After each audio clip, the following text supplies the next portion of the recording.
Hello. അപ്പോൾ ദേ ഇന്ന് നമ്മുടെ അപ്പൂപ്പൻ്റെ ഓർമ്മ ദിവസമായിരുന്നു കേട്ടോ. അപ്പോൾ ദേ നമ്മൾ രാവിലെ പള്ളിയിലൊക്കെ പോയി. അപ്പൂപ്പ മരിച്ചിട്ട് ഒരു കൊല്ലമാവാണേ. അപ്പോൾ രാവിലെ പള്ളിയിലൊക്കെ പോയി വന്നിട്ട് നമ്മൾ ബ്രേക്ക്ഫാസ്റ്റ് ആയിട്ടെന്ന് കഴിച്ചത് കള്ളപ്പവും നാടൻ കോഴിക്കറിയാട്ടോ. നമ്മുടെ ആൻറ്റിമാരും അച്ചാച്ചന്മാരും പിള്ളേരും അങ്ങനെ എല്ലാവരും ഉണ്ടായിട്ടോ.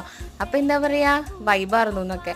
അതൊക്കെ കഴിഞ്ഞിട്ട് അപ്പുറത്തുള്ള കുറച്ച് ചാമ്പയ്ക്ക നിൽപ്പുണ്ടായിരുന്നു. എല്ലാവരും കൂടി ഇതൊക്കെ പൊട്ടിച്ചൊക്കെ കഴിച്ചില്ലെങ്കിൽ എന്താണല്ലേ. അങ്ങനെ അത് കുറച്ച് ഉപ്പും മുളകും വെളിച്ചെണ്ണയൊക്കെ കൂട്ടിയിട്ട് അതടിച്ചു.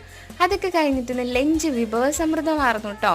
അപ്പോൾ ഈ ലഞ്ചിന് കുറേ കൂട്ടം കറികളുണ്ട്. ആ കറി ഈ കറി എന്നൊക്കെ പറയുന്ന പോലെ കുറേ കറികൾ കൂട്ടിയിട്ടാണ് ലഞ്ച് കഴിച്ചത്. ഡിന്നറും അങ്ങനെ തന്നെ കുറച്ച് കറികളൊക്കെ കൂട്ടിയിട്ടാണ് നമ്മൾ ഡിന്നറും കഴിച്ചത്. പിന്നെ ഞാൻ അപ്പാട്ടോ കഴിച്ചത്.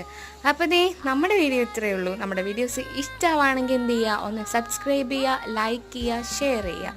അപ്പം നമ്മുടെ കൂട്ടത്തികളെ കൂടണേ എല്ലാവരും. അപ്പോൾ അത്രയേ ഉള്ളൂ ഇന്നത്തെ video. Thank you for watching. Tata.